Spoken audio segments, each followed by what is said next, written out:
So let's go ahead and get started. I don't want to take a lot of time today, but I haven't done an update in a few weeks. But I just want to let everyone know my complete and total focus and shift is making a shift. For the last year or so, I've been really, working on the app, working on the infrastructure. Now it's time to turn all of that to nothing but marketing. And so what that means is I'm ready to start helping every person that really wants to start building this. Um, you know, helping people build this thing so that you guys are able to start building teams of drivers that actually do something. I mean, how many of you have gone out and you're like, oh my God, I got 80 drivers and not one of them does anything? That's because we're doing this the wrong way and it's not your fault. It's like what we've done is instead we're trying to recruit and trying to convince people instead of trying to sort. And so one of the things I taught at the last training we did was, instead of trying to convince people to do this, we need to sort people. Like I'm going to give you all some numbers real quick. I went over this with Lisa today, and I'm going to be putting more and more stuff out about this. But like this is a story you can yell. I was told a long time ago, facts tell, stories sell. So I think what a lot of times we do is we go, oh my God, become a driver. And first of all, if it was me, I would be recruiting drivers to a certain extent, but I would not be recruiting them. I would be sorting them.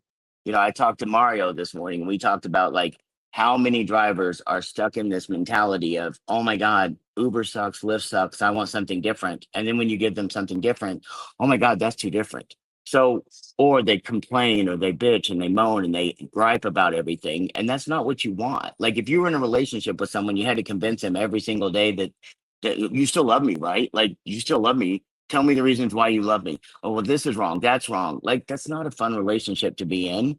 And you end up moving on. So what I would tell you is this: use this story. I went and looked at some of the rides done in Kansas City and for with Mark and Erica. And one thing I'll tell you about Mark and Erica is I don't know them that well. I don't have that much interaction with them, but I do know that all they do is they get in a car, they do a ride for the other companies, and they talk to that person, not just have having a QR code up and having those things up are great, but it's not going to change the fact that you don't have a relationship with that person. If you build that relationship, you're going to end up having exactly what they have. I looked at their rides out of Kansas City. There's someone named Tracy P that since the middle of December has done 40 rides with a total fare of $540. If 70% of that is $378 that has gone into their pocket. And what we need to get through people's heads is they did one ride with that person, one that led to 39 other rides. Now, how many of us, I mean, you start building that relationship, you start building that time with these people. Guess what? Your the amount of tips you're going to get are going to go up. Everything is going to go up because of that. And listen, not only did they get the 70%, but because they recruited that driver, and I don't know if it was which one of them recruited, if it was Eric or Mark with their couple. So they still get that 3% on top of the 70%. So if they did every ride, they get 70% plus the 3%. Now, if they had another driver do the ride, they would still make, maybe they get, 3%. If they get the driver and the customer, they make 6%.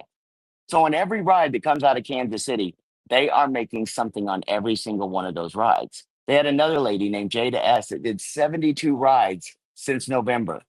The fare of $1,368. They made 70% on that minimum of $957. That's residual income. It's like if you want to be a driver and you want to start building a business, and that's what we need to start doing, is getting drivers who can understand and see this. And that story right there, listen, I don't know if you want to keep doing what you're doing, but we have drivers out in Kansas City, and they got one person that did 40 rides. They got another client that did 72 rides with them. And every one of those rides has either come to them or one of the drivers that they put into the business. How many think that that's a lot better story than going, oh, I turned on my app today and I got 14 rides and I hate Uber, I hate Lyft. Like this is what we've got to start doing is accentuating the positives. Our app works. Are we going to be doing more and more tweaks? Absolutely.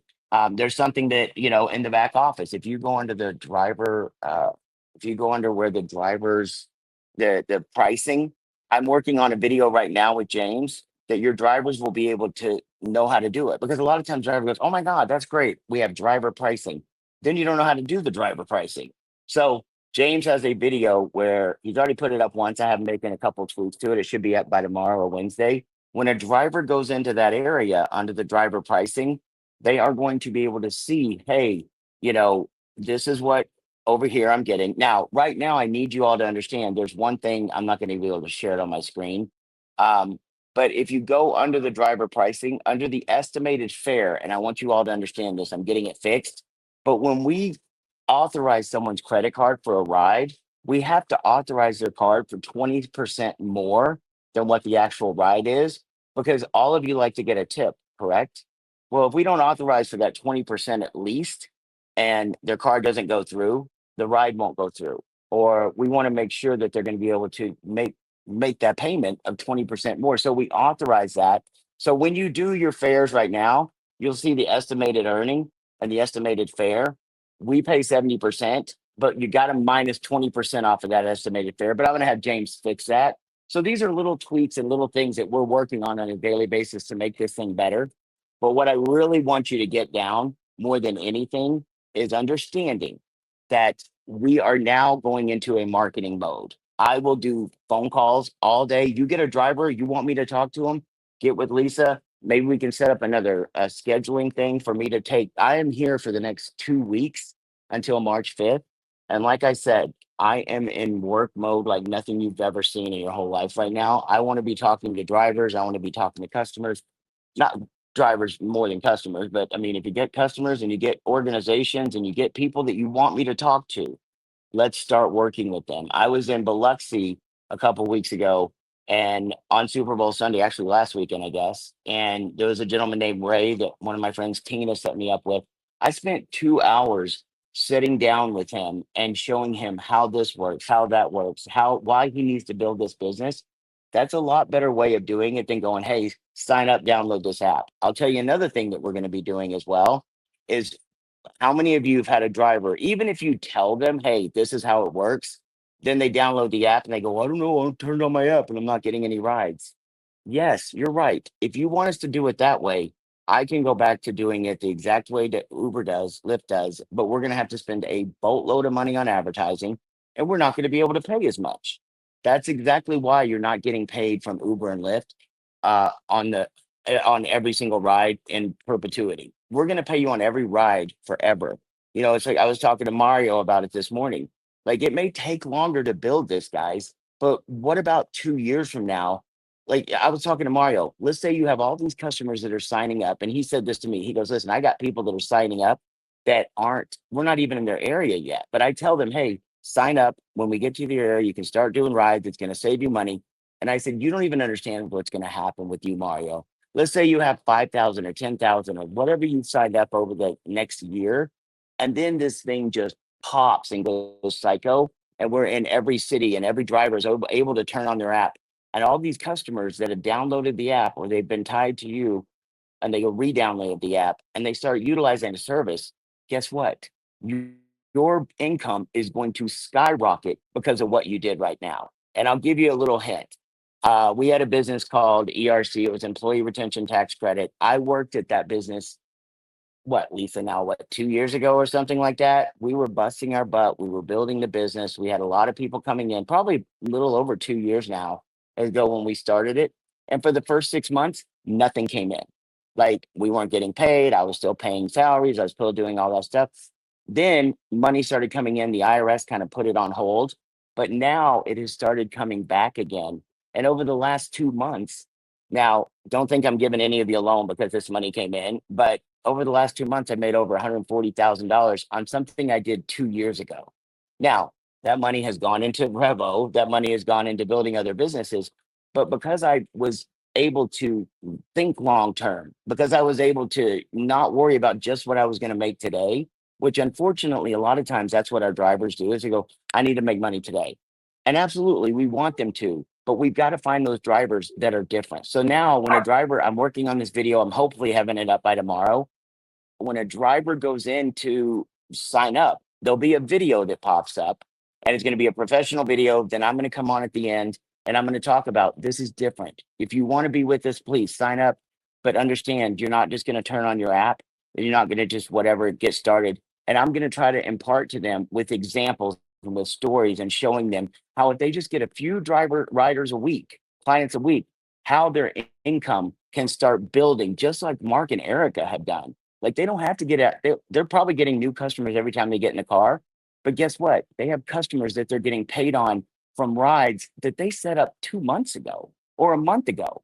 And if you can get that mentality into your head and we can start building that as a culture, guys, the sky is the limit. And we're going to start doing more and more marketing. We're going to start helping you with marketing. We're going to be sending out push notifications to your clients and your drivers and everything else. I was on with Lisa and Evelyn this morning. We're working on all kinds of drip campaigns and marketing campaigns. We weren't ready to do that stuff until now, but now it's time for us to turn that on. So when they come in, that video will come up. They'll have to actually approve and say that they've watched that video.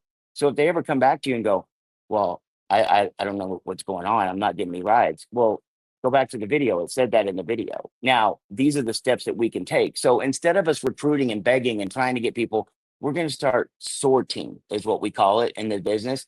Find the people that are good. Find the people that are excited. Find the people that are motivated. I was talking to Mario once again about something else this morning about, a lot of times you get drivers that are just negative. They hate everything. Why not go find some people that aren't drivers? I've got some ads that I can help you run in different places and show you how to take those people.